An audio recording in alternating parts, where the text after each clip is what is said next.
Ciao, sono Stefano, liutaio della liuteria Archimede. Oggi ho l'onore di presentarvi una chitarra che mi è stata commissionata da Florian Huber. Florian Huber, artista di fama internazionale, voce e chitarra, e fondatore dei Dr. Phil and Friends, che sono una band bavarese che gira ormai da diversi anni il mondo. È una band pluripremiata che ha vinto anche il Deutsche Pop Rock Folk 2013 in Germania. Ora vi farò sentire lo strumento, come suona, come sono le caratteristiche timbriche di questa chitarra, quindi come verrà suonata da Florian. Dopodiché passata in mano sua, quando arriverà in Germania la sentirete direttamente suonata da lui con la band.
Ora, prima di farvi sentire la chitarra in maniera classica, tradizionale e sarda, ve la descriverò nella sua parte tecnica.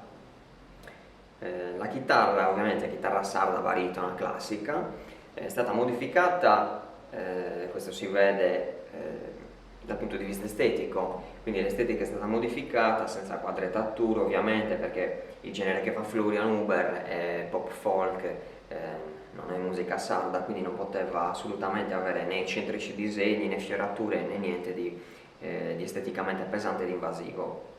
Quindi il più possibile fine ed elegante da presentare ad un pubblico. Prima cosa,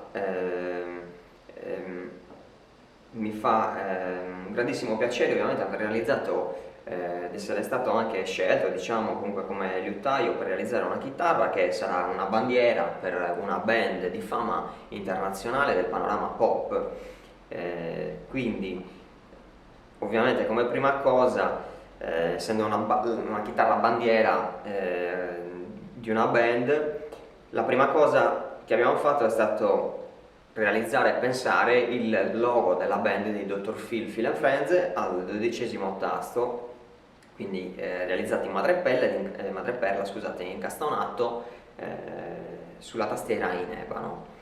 Tastiera in ebano con tasti jumbo in nickel silver. Il ponte è stato realizzato anch'esso in ebano, ovviamente per seguire la linea e la tecnica costruttiva classica di uno strumento acustico. Anche il copripaletta in ebano. Il copripaletta che presenta la scritta ovviamente della nostra liuteria, l'Archimede, e la mia firma, Mura, dipinta a mano con polvere d'argento. Poi abbiamo il piano armonico in abete della Val di Fiemme, una Abete della Val di Fiemme in classe A, bellissimo, che ovviamente il video non rende giustizia a quello che sono i legni magari, però vi posso garantire che se la vedrete dal vivo presenterà delle marezzature, delle onde stupende, bellissime, quindi cangiantissime, fanno venire l'acquolina in bocca.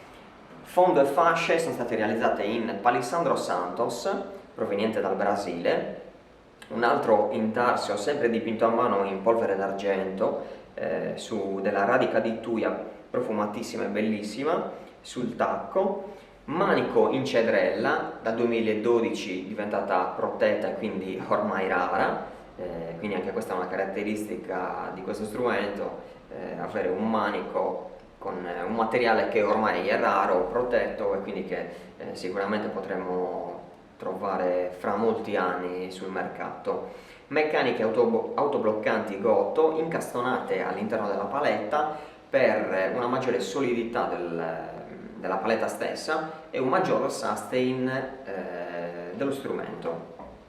Corde classiche 012 Phosphor Bronze, traversina e capotasto in resina per avere un maggior sustain, un volume maggiore e una timbrica più squillante sulla chitarra. Niente, adesso passerò direttamente a farvi sentire lo strumento come suona in maniera tradizionale sarda, ovviamente per i curiosi e appassionati del genere.